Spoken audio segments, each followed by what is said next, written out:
Cosplay comes from the words costume and roleplay, which means to dress up and or act like your character.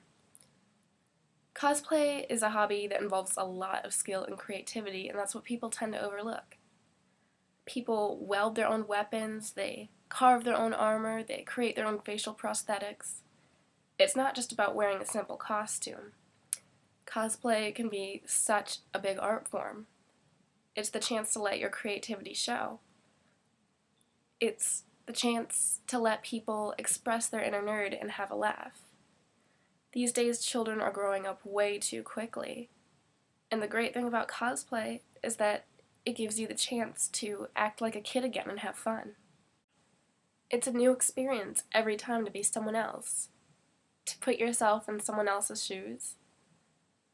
Cosplay is for those who like to get in a character, those who like to make costumes, people who like to make weapons or other props. It's for people who like to dress up in general. Cosplay is most implemented in conventions. Anime conventions are events or gatherings with a primary focus on anime, manga, and Japanese culture. Usually anime conventions are multi-day events lasting Friday through Sunday, hosted at convention centers, hotels, or college campuses. They feature a wide variety of activities and panels with a larger number of attendees participating in cosplay than most other types of fan conventions. Though the conventions are called anime conventions, they're not always strictly anime. Anime conventions are simply fan conventions. If you go to cosplay, you can cosplay from any fandom you belong to.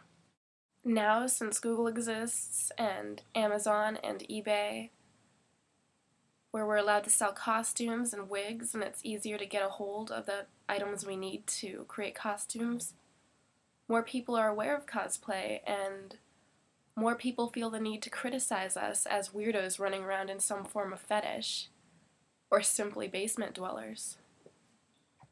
Conventions aren't solely for cosplaying, though. People attend cons for a variety of different reasons.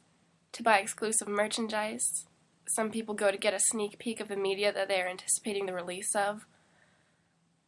At conventions, people can play games or watch movies or television series or even read books that haven't been officially released yet. Conventions also give fans the opportunity to meet and interact with their favorite comic book artists, voice actors, or other such individuals that they may be unable to outside of the event. Cons often have panels, which are open-ended discussions involving some predetermined topic, usually related in at least some way to fandoms. Topics can include manga, favorite voice actors, details about a particular show, series, or movie. Panels may also be about more general topics such as cosplay, fanfiction, video games, or even industry-related topics such as production or licensing. And slightly different than a panel, a workshop is more like a guided instruction through a major or specific task, typically instructed by a convention guest. The instructor can either demonstrate or instruct people on how to accomplish tasks such as how to draw manga, how to style wigs, make computer animation, or how to become a voice actor. A dealer's room is also popular at most conventions. Publishing companies, distributors, and other vendors often arrive to exhibit and or sell their newest products to fans. Items can include graphic novels, manga, anime, media, action figures, apparel or pre-made costumes, music CDs, software, decoration toys, art books, specialty foods, and many more. The largest winter convention in the United States to go to is OhioCon, held at the Greater Columbus Convention Center every January. The great thing about OhioCon is that you're given the chance to meet other people and really appreciate cosplay. If or when you go to OhioCon, you will realize just how many of us there are. Tens of thousands of people attend OhioCon every year. It's an opportunity for everyone to gather from across the country and share the weekend as a community. I want to put emphasis on community, because despite being in a building full of thousands of people, you're all tied together by the mutual enjoyment of being part of a fandom. Upon entering a con, you're automatically accepted by every con-goer and 99% likely to be approached by anyone at any time during your stay at the convention. That's the strongest point of conventions. No matter who you are or who you're dressed as, you're automatically judged only by your personality. Now, some cosplayers make their own costumes, investing large amounts of time and money in the process, while others buy theirs from professional costume designers, which also costs a lot of money. The end products are worth every penny and are generally shown off at anime conventions or shows. Many anime cons hold contests for cosplaying to appreciate the work people have put into their costumes.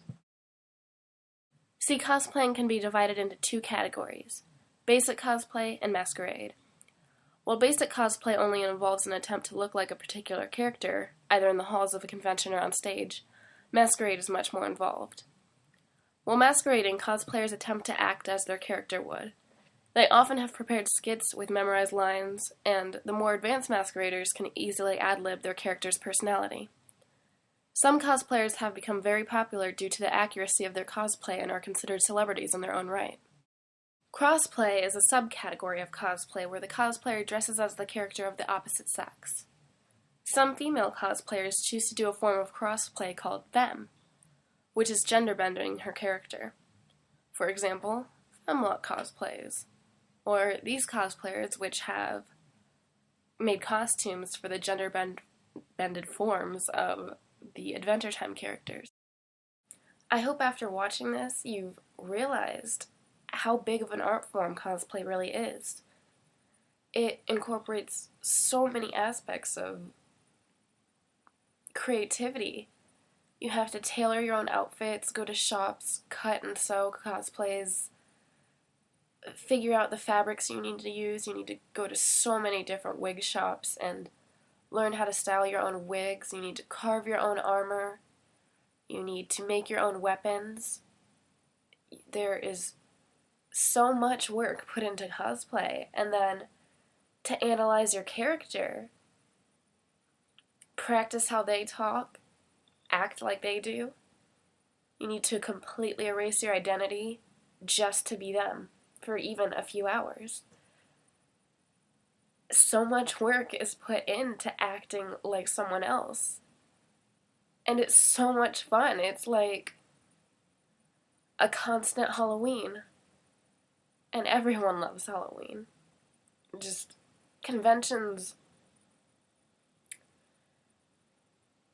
they give you enjoyment, even if it's just for a few hours. You really do get to become someone else and forget about the worries and stresses of your daily life. Even though cosplay requires all this effort and creativity, you still might be thinking that it's nerdy and not worth your time. And if you do, I'd like to ask you to please don't knock it till you try it.